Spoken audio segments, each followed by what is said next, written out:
Magandang araw po sa inyo at welcome back dito sa ating panibagong video.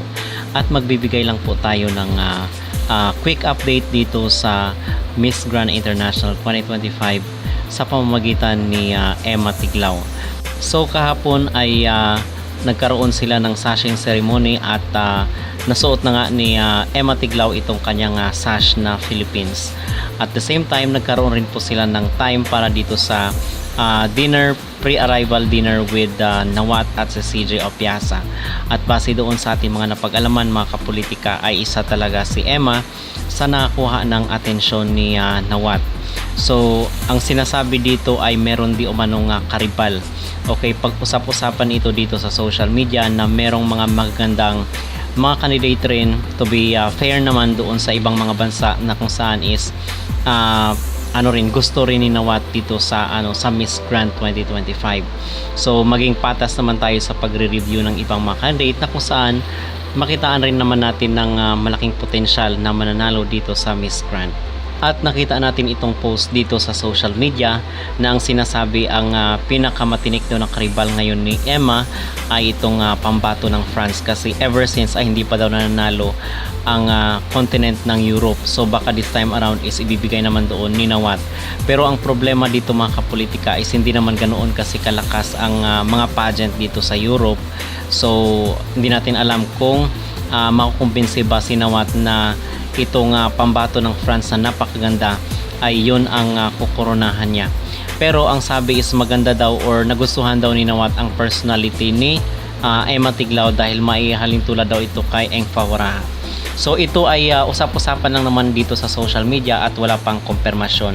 At sabi dito, from my reliable source, sure na top 5 si Emma pero 50% na mananalo siya. According to my source, Nawat loved Emma's personality because of her resemblance kay Engfa. Nawat said na expensive daw si Emma. Kaso lang CJ is a reigning queen. Basta, Uncle is eyeing on Miss Grand France daw. She's so gorgeous. Plus, Europe hasn't won in MGI. So baka Europe daw muna this time. Basta 50% ang chance na mag-win si Emma. The good thing is Uncle loved her personality. If Nawat will crown France, it's okay. Napaka-Diyosa naman talaga, and for sure, marketable siya pag nanalo, lalo na since France is a very luxurious country with many sponsors, especially from fashion industry. For sure, dudumugin ng sponsors ang MGI. At yun po ang aking nakita dito sa social media. So hindi pa ito kumpirmado mga kapolitika, pero marami ang nag-react. May mga naniniwala na sobrang ganda din naman itong pambato ng France, aside doon kay Venezuela na kung saan is napag-usapan nitong nakarang araw na napakaganda rin ng maging representative ngayon ng Venezuela dito sa MGI 2025. So magkakatalo na lang ito sa versatility at yung passion, kasi ngayon ay may factor rin kasi yung behavior mga kapolitika. So hindi natin alam or hindi pa kilala kung itong mga candidate na ito, kasi for sure yan pag merong mga behavior issue na makita sinawat ang organization ay siguradong merong minus points yan, dahil siguro nadala na rin sila doon sa pambato ng India last year na kung sana hindi nagustuhan ng organization ang attitude di umano nitong kailang pinadala. So this time ay sana hindi lang ganda, kasi kung ganda yung pagbabasehan mga kapolitika, maging fair naman tayo, napakarami rin talagang magaganda, especially yung mga Latinas at itong mga pambato ng Europe. So I hope and I believe na hindi lang ganda ang pagbabasihan ng Miss Grand International ngayong taon. Pero kung ganda lang din naman ang pag-uusapan, ay hindi naman magpapahuli itong ating candidate na si Emma, at very talented pa, kaya niyang kumanta, kaya niyang mag-host, kaya niyang sumayaw. So all around itong si Emma Tiglao. Okay?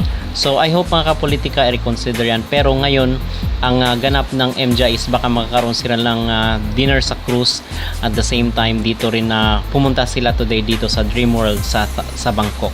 Okay, which is na-enjoy rin ng mga candidate. And so far, yun po ang ating update dito sa naganap pa rin ng Miss Grand International 2025. Kung kayo ang tatanungin mga kapolitika, ano po ang inyong mag-reaction dito sa pambato di umano ng France na kung saan is napaka lakas rin ngayon sa MGI? Mag-comment down below at huwag kalimutang mag-like at mag-subscribe na rin kayo para updated kayo sa ating mga latest issue.